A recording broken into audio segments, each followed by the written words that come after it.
आज समाजवादी पार्टी के अध्यक्ष अखिलेश यादव को लेकर एक नया विवाद खड़ा हो गया। अखिलेश यादव अपनी पार्टी के सांसदों के साथ पार्लियामेंट के करीब एक मस्जिद में गए। इस मस्जिद के इमाम रामपुर के सांसद मुहिबुल्लाह नदवी हैं। मस्जिद में समाजवादी पार्टी के सांसदों की मीटिंग हुई, उसकी तस्वीरें सामने आई तो बीजेपी ने अखिलेश यादव पर मस्जिद के सियासी इस्तेमाल का इल्जाम लगा दिया।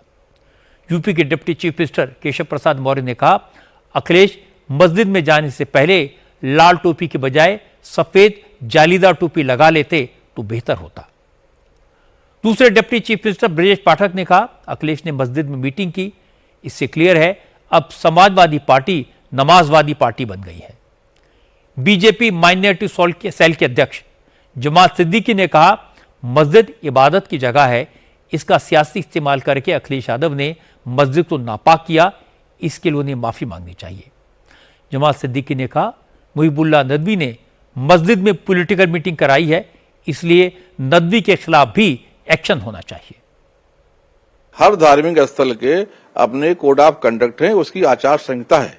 क्या अखिलेश यादव और उनके भाई धर्मेंद्र यादव और उनके सारे जो लोग थे वो निजासत से पाक थे? वहां पर महिला पुरुष एक साथ नहीं जा सकते हैं। इस्लाम में मेंबर के सामने साथ में बैठकर, जबकि वहां महिलाओं का प्रवेश वर्जित है, उनके लिए ऊपर जगह बनी हुई है महिलाओं के लिए, वहां वो अपने पत्नी श्रीमती डिंपल यादव को लेकर गए। तो ये क्या इस्लाम और इस्लाम के कानून को और मुसलमानों को अपने जूते में रखते हैं? हमारे धार्मिक भावनाओं को आहत करने का काम किया है, हम आहत हैं, हम एफआईआर दर्ज कराएंगे। अगर ये काम जायज है जो सपा ने किया है, अखिलेश यादव ने किया है, तो हम भी जुमे एक दिन ऐलान किए हैं कि वहां पर जो हमारे अल्पसंख्यक मोर्चा के साथी हैं भाजपा के, हम उनको लेकर जाएंगे और जुमे के बाद हम भी वहां बैठक करेंगे। और फिर हमारी बैठक, हम राष्ट्रवादी लोग हैं, हमारी बैठक वंदे मातरम से शुरू होती है और राष्ट्रगान जनगण पर खत्म होती है, फिर कोई छाती नहीं पीटेगा। इसके बाद मुहिबुल्लाह नदवी ने सफाई दी। नदवी ने कहा, मस्जिद में कोई सियासी बात नहीं हुई, कोई मीटिंग नहीं हुई, ये मस्जिद ऐतिहासिक है, देश और दुनिया के बड़े बड़े नेता यहां पर आ चुके हैं, इसलिए उन्होंने अखिलेश को यहां आने का न्योता दिया था। अखिलेश और समाजवादी पार्टी के सांसद सिर्फ मस्जिद को देखने आए थे। हर धार्मिक स्थल के अपने कोड ऑफ कंडक्ट मीटिंग क्या विजिट किया था उन्होंने। अच्छा। और जिस तरह से ताजमहल के अंदर मस्जिद है, जिस तरह से जामा मस्जिद है, वहाँ लोग जाते हैं, हमारी ये मस्जिद भी एक हिस्टोरिकल मस्जिद है। और न्यू मॉडर्न इंडिया में जो फ्रीडम फाइटर जो बहुत से लोग थे वो नमाज यहाँ पढ़ते थे। मौलाना आज़ाद रहमतुल्लाह अलैह भी यहाँ नमाज पढ़ते थे। इवन इंदिरा जी भी यहाँ आई हैं। सार्क सम्मेलन में हमारे जितने भी चीफ गेस्ट थे वो यहाँ आते रहे हैं। अगर अखिलेश यादव जी यहाँ आ गए और एक पॉजिटिव उसके साथ में आए, उन्होंने मस्जिद के बारे में हमने उनको जानकारी दी और हमने उनसे दरखास्त की थी कि आप हमारी मस्जिद को विजिट करें। लेकिन बीजेपी की परेशानी ये है, खास तौर पर वो तो रातों रात खामोशी के साथ मस्जिदों को नापैद कर देते हैं, नेस्तो नाबूद कर देते हैं। वो तो मजहब को नफरत का जरिया बना, मजहब जुड़ने की चीज है। लेकिन केशव प्रसाद मौर्य ने कहा, मस्जिद में सांसदों के साथ मीटिंग करके अखिलेश यादव को मुसलमानों को यह बताना था कि वो उनकी मसीहा हैं, लेकिन उनका यह दांव उल्टा पड़ गया। अब उनकी पार्टी के नेता सफाई देने की कोशिश कर रहे हैं।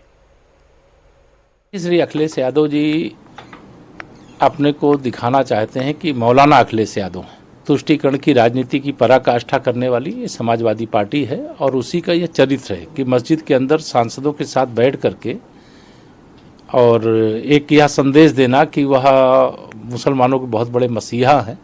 तो मैं यह मानता हूं कि यह उनका एक तरह से गैर जिम्मेदाराना ये कृत्य है और इससे उनको बाज आना चाहिए था, लेकिन वो बाज नहीं आ सकते हैं और इसीलिए समाजवादी पार्टी की दुर्दशा हो रही है और आगे आने वाले समय में और दुर्दशा होगी। समाजवादी पार्टी का चरित्र सदा से हिंदू विरोधी रहा है, मुस्लिम परस्त रहा है और जिसका खामियाजा समाजवादी पार्टी को सत्ता से बेदखल होकर के भुगतना पड़ा है।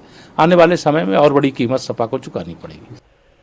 ब्रजेश पाठक ने कहा, अखिलेश समाजवादी नहीं नमाजवादी हैं। उन्होंने कहा, अखिलेश ने राजनीतिक फायदे के लिए मस्जिद का इस्तेमाल किया, यह संविधान के खिलाफ है। समाजवादी पार्टी के मुखिया, समाजवादी पार्टी हमेशा संविधान का उल्लंघन करते रहते हैं। भारतीय संविधान स्पष्ट कहता है कि राजनीतिक कार्यों के लिए हम धर्म का इस्तेमाल नहीं करेंगे और उनका संविधान पर कोई भरोसा नहीं है। हमेशा वो नमाजवादी बने रहते हैं और वही उन्होंने आगे बढ़ाने का काम किया। इसके बाद अखिलेश यादव भी बोले। अखिलेश ने कहा, बीजेपी और समाजवादी पार्टी में यही फर्क है। बीजेपी वाले तोड़ने की बात करते हैं, समाजवादी जोड़ने की राह पर चलते हैं। अखिलेश ने कहा, उनकी सब धर्मों में आस्था है और इसी वजह से वो मस्जिद गए थे। बीजेपी नकारात्मक लोगों के एक समूह है, आस्था सकारात्मक है, आस्था जोड़ती है। हर जोड़ने वाली चीज से भारतीय जनता पार्टी चिढ़ती है। उनको नकारात्मकता चाहिए। आस्था और कोई भी धार्मिक स्थान कभी नकारात्मकता नहीं ला सकता, नेगेटिविटी नहीं ला सकती। कोई अच्छी बात करोगे आप जोड़ने की, सम्मान की, व्यवहार की, तो वो चिढ़ते हैं। हम लोग जोड़ने की राजनीति करते हैं। लोग साथ आएं, साथ चलें, एक दूसरे से हम मिले जुलें, उठे बैठें। भारत की संस्कृति यही है, भारत की पहचान भी यही है। ये मिली जुली संस्कृति के खिलाफ भारतीय जनता पार्टी के लोग हैं। मुझे लगता है कोई मस्जिद में जाए, मंदिर में जाए, गुरुद्वारे में जाए, ये सियासत का इशू नहीं होना चाहिए। अखिलेश यादव ने अपने सांसदों के साथ मस्जिद में मीटिंग की, ये कोई बड़ी बात नहीं है। इससे जनता के मुद्दों का क्या लेना देना। लेकिन मुश्किल यह है कि अखिलेश यादव जिस तरह से कांवड़ यात्रा पर कमेंट करते हैं, इसके बाद उन्हें भी इस तरह के हमलों के लिए तैयार रहना चाहिए। अब यह भी एक खबर आई है जिस पर कल सियासत होगी। जमीयत-ए-उलमा-ए हिंद की तरफ से दिल्ली के एक 5 स्टार होटल में इस वक्त एक डिनर चल रहा है, जिसमें विपक्ष के नेताओं को इनवाइट किया गया है। समाजवादी पार्टी, कांग्रेस और दूसरे विरोधी दलों के कई सांसद डिनर में पहुंच चुके हैं और पता चला कि डिनर में वक्फ अमेंडमेंट एक्ट पर चर्चा होगी, क्योंकि इस मामले में जल्द ही सुप्रीम कोर्ट का फैसला आने वाला है।